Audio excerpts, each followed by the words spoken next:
Hello beautiful people, welcome back to my channel. I'm Adriana of Ink to Prosperity, and today we're talking about the Hermit, so buckle up baby.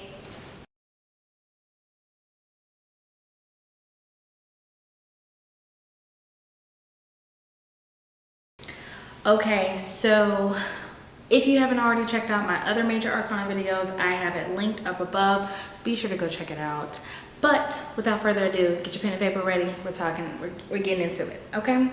So let's dive in and let's just look at the beauty that is the Hermit card. It's very simple, straight to the point type of energy, but there's so much packed in such a simple card. I feel like a lot of the other major arcanas have a lot of scenery going on, but this is very simple. So you already know we like to break things down by the elements that are in the card. So first and foremost, let's dive into the scenery.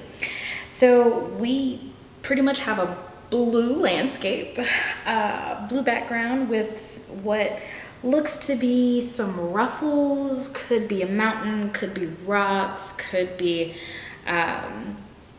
some sort of rough terrain, and then we have this blank blue background.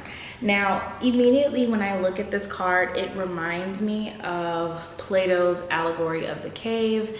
The title of it and the scenery automatically takes me there to the Allegory of the Cave, which has a lot to do with the perception that we have both internally and externally, or more so like our perception versus what's real.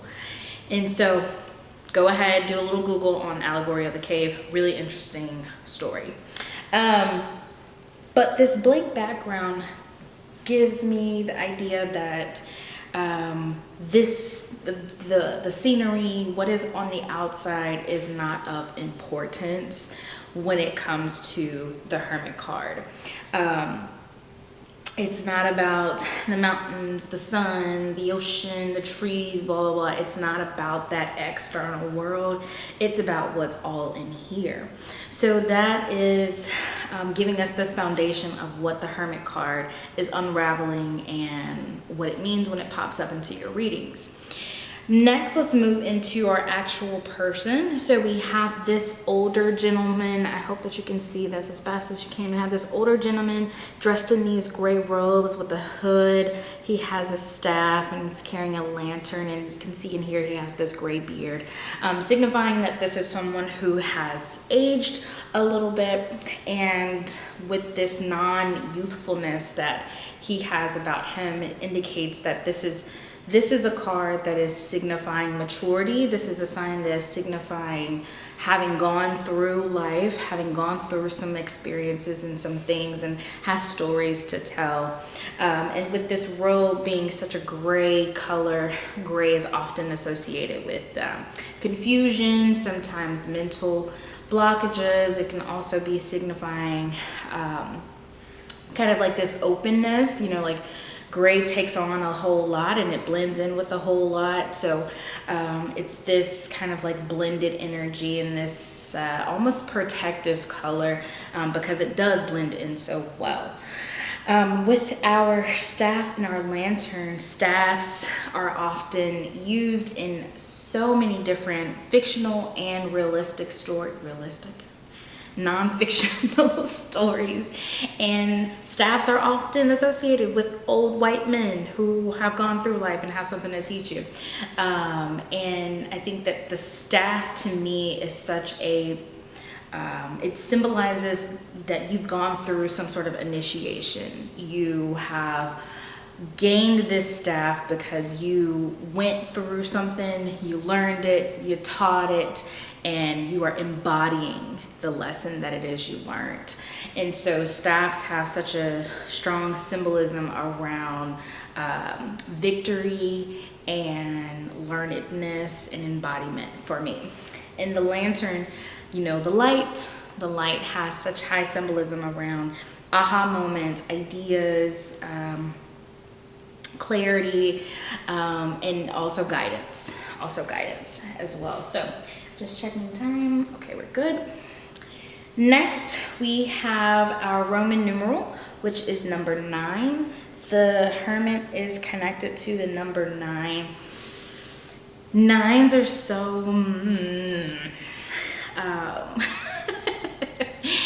but I think that 9s ultimately signify like we're about to wrap this thing up. And before we end this particular journey, this chapter, we're going to take a moment to reflect. We might have to retreat within ourselves to make sure that we get all of the nutrients, all of the lessons, and the insight that we need to gather from this particular chapter before we move on to the next. And so 9s do a lot of the time symbolize endings, and they're associated with like completion. 9s are also associated to me for specifically about this moment of this is like the final test before we move to the next thing. So if we were to look at this entire card, the Hermit is not just about going within and learning and sharing and understanding and studying.